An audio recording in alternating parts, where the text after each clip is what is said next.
Assalamualaikum warahmatullahi wabarakatuh. Hai, kembali lagi bersama saya Amelia Putri dengan NIM 2205110949.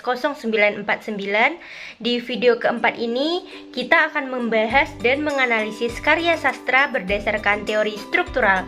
Nah, karya sastra yang saya pilih yakni puisi dari Chairil Anwar yang berjudul Aku. Mari kita simak. Nah, sebelumnya apakah teman-teman di sini tahu apa itu analisis karya sastra berdasarkan teori struktural? Analisis karya sastra berdasarkan teori struktural berarti kegiatan menganalisis karya sastra tersebut ke dalam unsur-unsurnya. Fungsinya yaitu untuk membuktikan bahwa setiap unsur itu mempunyai makna dan berkaitan dengan unsur-unsur lain, juga berdasarkan tempatnya di dalam suatu struktur. Sekarang teman-teman sudah tahu nih pengertian dari analisis karya sastra berdasarkan teori struktural. Pembagian analisis karya sastra berdasarkan teori struktural ini dibagi menjadi dua, yakni ada analisis struktur batin dan ada analisis struktur fisik. Apa perbedaan dari kedua hal tersebut? Mari kita bahas. Struktur batin merupakan unsur pembangun puisi yang tidak terlihat langsung dalam penulisan kata-katanya. Sedangkan struktur fisik merupakan suatu unsur pembangun puisi yang bersifat fisik atau terlihat dalam bentuk susunan kata-katanya. Sebelum kita menganalisis puisi Aku karya Chairil Anwar berdasarkan teori struktural, mari kita dengarkan pembacaan puisi berikut.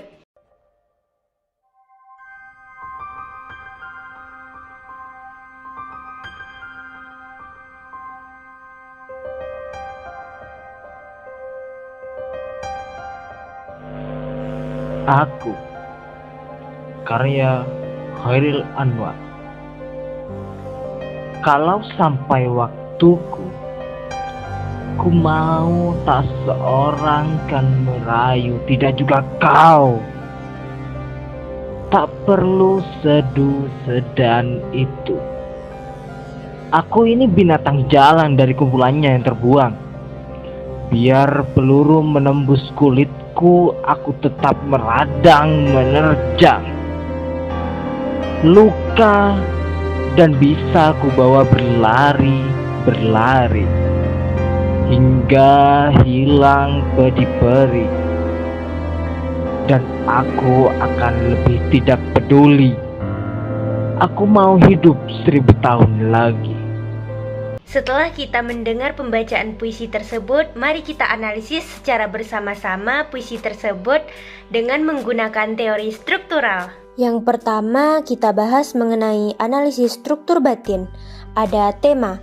Judul puisi tersebut adalah Aku, menggunakan tema tentang semangat hidup seseorang yang selalu ingin memperjuangkan haknya tanpa merugikan orang lain, walaupun banyak rintangan yang ia hadapi.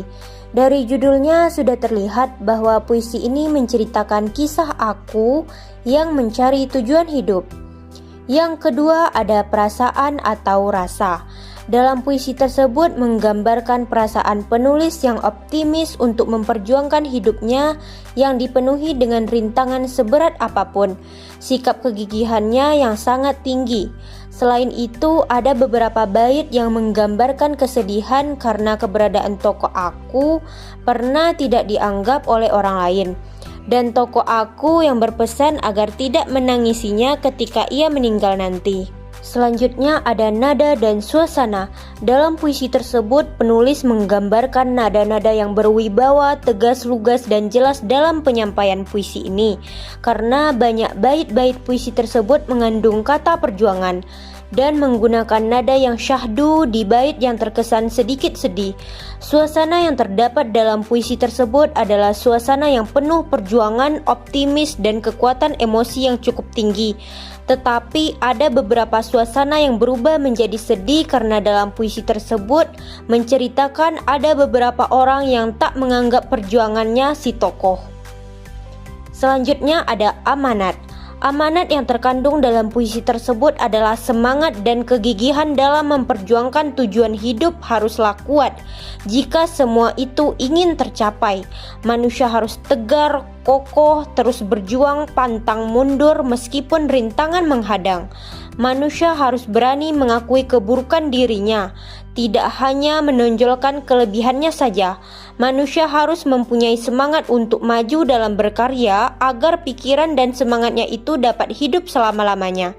Lakukan selama hal itu benar, jangan takut akan kegagalan seberat apapun, dan jangan apa yang kita lakukan itu merugikan orang lain, karena perbuatan baik akan terkenang hingga raga telah tiada.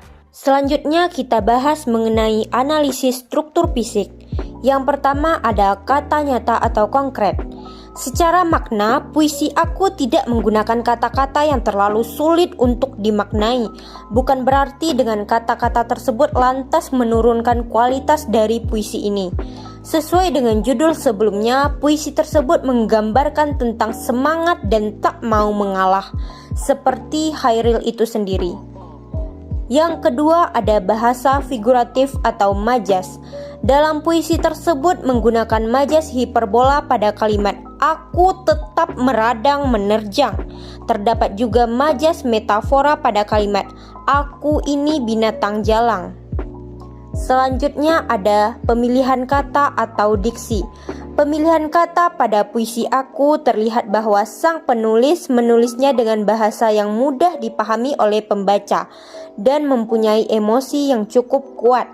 Untuk ketepatan pemilihan kata, seringkali penyair menggantikan kata yang dipergunakan berkali-kali yang dirasanya belum tepat, diubah kata-katanya, seperti pada baris kedua, bait pertama. Ku tak mau seorang kan merayu merupakan pengganti dari kata ku tahu. Kalau sampai waktuku dapat berarti kalau aku mati. Tak perlu sedu sedan dapat berarti tak ada gunanya kesedihan itu. Tidak juga kau dapat berarti tidak juga engkau anakku, istriku, atau kekasihku. Yang keempat ada pengimajian. Melalui diksi, penyair berupaya menumbuhkan pembayangan para penikmat sajak-sajaknya. Semakin kuat dan lengkap pembayangan yang dapat dibangun oleh penikmat sajak-sajaknya, maka semakin berhasil citraan yang dilakukan penyair. Di dalam sajak ini terdapat beberapa pengimajian, di antaranya ku mau tak seorang kan merayu adalah imaji pendengaran. Tak perlu sedu sedan itu, ia termasuk ke dalam imaji pendengaran. Selain itu ada pula bait yang berbunyi biar peluru menembus kulitku, termasuk ke dalam imaji rasa. Hingga hilang pedih perih. Hal ini juga termasuk ke dalam imaji rasa. Selanjutnya ataupun yang terakhir ada rima atau ritme. Ritme dalam puisi yang berjudul Aku ini terdengar menguat karena adanya pengulangan bunyi rima pada huruf vokal U dan I. Vokal U pada larik pertama dan kedua, pengulangan berseling vokal AU larik pertama yakni kalau sampai waktuku. Di larik kedua, ku mau tak seorang kan merayu. Larik kedua juga tidak juga kau. Dan ada pengulangan vokal I, yaitu luka dan bisa ku bawa berlari, berlari hingga hilang pedih perih. Dan aku akan lebih tidak peduli, aku mau hidup 1000 tahun lagi. Sekian video dari saya mengenai analisis puisi aku karya Chairil Anwar berdasarkan teori struktural. Assalamualaikum warahmatullahi wabarakatuh. Sampai jumpa di video kelima.